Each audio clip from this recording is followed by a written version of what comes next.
Hello, welcome to knowledge hub. Knowledge hub के इस video में आपका स्वागत है। डेली करंट अफेयर्स में आज हम 19 दिसंबर 2024 के टॉप 20 क्वेश्चंस को हल करेंगे। यह video UPSC, UPPSC, SSC, police, railway आदि परीक्षाओं के लिए महत्वपूर्ण है। तो शुरू करते हैं आज का वीडियो। पहला प्रश्न है, किस राज्य ने हाल ही में ग्रीन एनर्जी कॉरिडोर के दूसरे चरण की शुरुआत की है? Option A Gujarat, B Rajasthan, C Maharashtra या फिर डी तमिलनाडु। इस प्रश्न का सही जवाब है option number B Rajasthan. Rajasthan सरकार ने अक्षय ऊर्जा को बढ़ावा देने के लिए ग्रीन एनर्जी कॉरिडोर के दूसरे चरण की शुरुआत की है।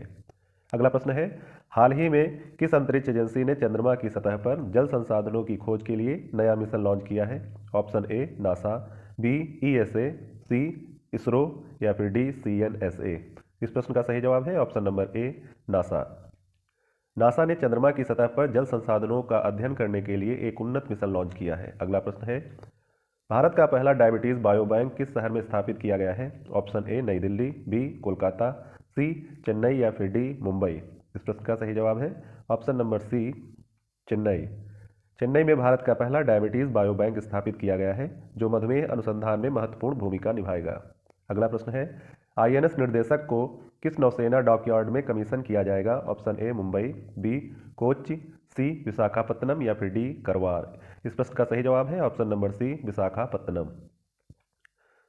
आईएनएस निर्देशक को विशाखापत्तनम के नौसेना डॉकयार्ड में कमीशन किया जाएगा, जो हाइड्रोग्राफिक सर्वेक्षण में सहायता करेगा। अगला प्रश्न है, भारतीय नौसेना ने हाल ही में रसद शिक्षा अनुसंधान और प्रशिक्षण के लिए किसके साथ हाथ मिलाया है? Option A IIT Delhi, B Gati Shakti विश्वविद्यालय, सी आईआईएम अहमदाबाद या फिर डी जवाहरलाल नेहरू विश्वविद्यालय। इस प्रश्न का सही जवाब है ऑप्शन नंबर बी गतिशक्ति विश्वविद्यालय। भारतीय नौसेना ने रसद शिक्षा अनुसंधान और प्रशिक्षण के लिए गतिशक्ति विश्वविद्यालय के साथ समझौता किया है। अगला प्रश्न है, ENWR आधारित प्रतिज्ञा वित्त पोषण CGS-NPF योजना का मुख्य उद्देश्य क्या है? ऑप्शन ए किसानों को सस्ता ऋण प्रदान करना, बी छोटे किसानों को संकट में फसल बेचने से बचाना, सी कृषि उत्पादों का निर्यात बढ़ाना, डी फसल बीमा प्रदान करना। इस प्रश्न का सही जवाब है ऑप्शन नंबर बी छोटे किसानों को संकट में फसल बेचने से बचाना। यह योजना छोटे किसानों को उनकी उपज के लिए उचित मूल्य सुनिश्चित करने में सहायता करती है। अगला प्रश्न है, हाल ही में बांग्लादेश के किस खिलाड़ी को गेंदबाजी करने से बैन कर दिया गया है? Option A Mustafizur Rahman, B Shakib Al Hasan, C Tamim Iqbal या फिर डी महमूदुल्लाह। इस प्रश्न का सही जवाब है option number B Shakib Al Hasan. Saqib Al Hasan को उनके गेंदबाजी एक्शन में खामियों के कारण बैन किया गया है। अगला प्रश्न है, आईसीसी महिला टेस्ट क्रिकेट में सबसे तेज शतक जड़ने वाली नैट साइबरब्रंट किस देश की खिलाड़ी हैं? Option A Australia, B England, C New Zealand या फिर डी दक्षिण अफ्रीका। इस प्रश्न का सही जवाब है option number B England. Nat Sciver Brunt England की क्रिकेटर है जिन्होंने महिला टेस्ट क्रिकेट में सबसे तेज शतक बनाया है। अगला प्रश्न है, एक राष्ट्र एक चुनाव के लिए बनाई गई समिति के अध्यक्ष कौन थे? Option A Narendra Modi, B Amit Shah, C Ramnath Kovind, D Arun Jaitley. इस प्रश्न का सही जवाब है option number C Ramnath Kovind. पूर्व राष्ट्रपति रामनाथ कोविंद एक राष्ट्र एक चुनाव समिति के अध्यक्ष थे। अगला प्रश्न है, सार्वजनिक क्षेत्र के बैंकों ने वित्त वर्ष 2024-25 की पहली छमाही में कितना शुद्ध लाभ दर्ज किया है? Option A 50,000 crore, B 70,000 crore, C 85,520 crore या फिर डी 90,000 करोड़। इस प्रश्न का सही जवाब है ऑप्शन नंबर सी 85,520 करोड़। सार्वजनिक क्षेत्र के बैंकों ने वित्त वर्ष 2024-25 की पहली छमाही में 85,520 करोड़ का शुद्ध लाभ दर्ज किया है। अगला प्रश्न है, भारत और श्रीलंका के बीच आयोजित संयुक्त नौसैनिक अभ्यास का नाम क्या है? ए मिलन, बी स्लाइनेक्स, सी वरुणा या फिर डी इंद्र। इस प्रश्न का सही जवाब है option number B SLINEX. SLINEX Sri Lanka India naval exercise Bharat और श्रीलंका के बीच द्विपक्षीय नौसैनिक अभ्यास है, जो 17 से 20 दिसंबर 2024 को विशाखापत्तनम में आयोजित हो रहा है। इसका उद्देश्य दोनों देशों के बीच समुद्री सहयोग को मजबूत करना है। अगला प्रश्न है, हाल ही में 18 दिसंबर को कौन सा अंतर्राष्ट्रीय दिवस मनाया जाएगा? ऑप्शन ए अंतर्राष्ट्रीय मानवाधिकार दिवस, बी अंतर्राष्ट्रीय प्रवासी दिवस, सी विश्व पर्यावरण दिवस या फिर डी अंतर्राष्ट्रीय महिला दिवस। इस प्रश्न का सही जवाब है ऑप्शन नंबर बी अंतर्राष्ट्रीय प्रवासी दिवस।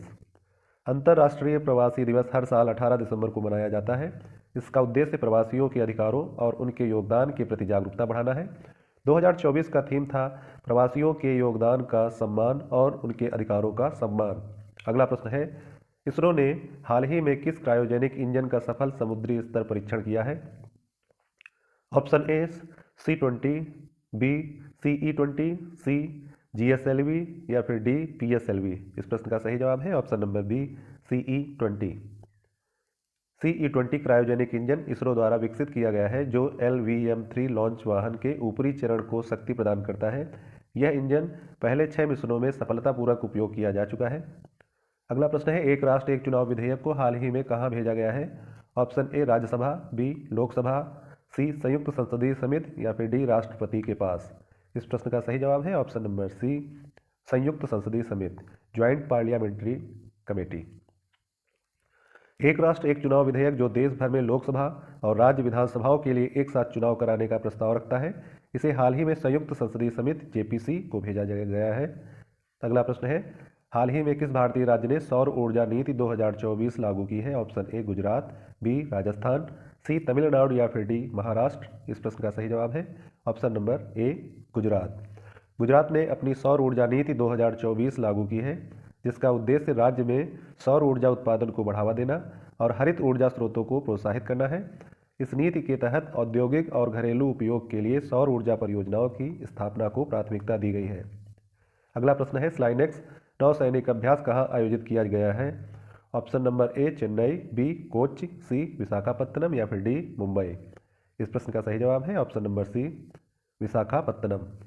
स्लाइनेक्स 2024 भारत और श्रीलंका के बीच संयुक्त नौसैनिक अभ्यास है, जिसे विशाखापत्तनम के तट पर आयोजित किया जा रहा है। यह अभ्यास हार्बर और सी फेज में बांटा गया है। अगला प्रश्न है, हाल ही में किस देश ने भारत के साथ समुद्री सुरक्षा के क्षेत्र में सहयोग बढ़ाने के लिए समझौता किया है? Option A Japan, B France, C Australia या फिर डी अमेरिका।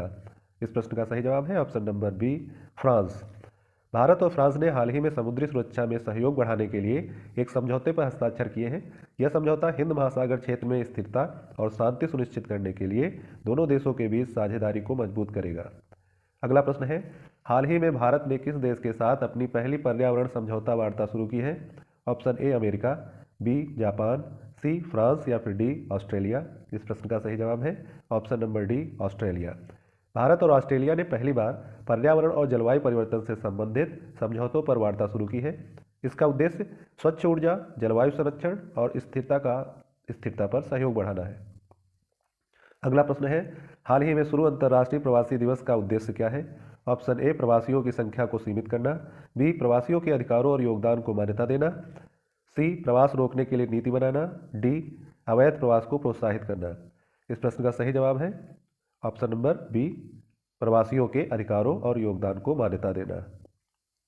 अंतर्राष्ट्रीय प्रवासी दिवस का उद्देश्य प्रवासियों के अधिकारों और उनके योगदान के महत्व पर जागरूकता बढ़ाना है। इसे संयुक्त राष्ट्र द्वारा 2000 में शुरू किया गया था।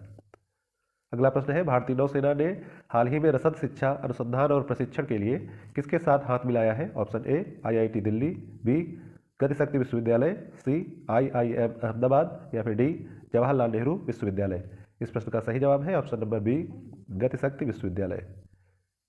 भारतीय नौसेना ने रसद शिक्षा, अनुसंधान और प्रशिक्षण के लिए गतिशक्ति विश्वविद्यालय के साथ समझौता किया है। इसी के साथ आज की वीडियो का यही अंत होता है। अगले वीडियो में फिर मिलेंगे, तब तक के लिए धन्यवाद, नमस्कार।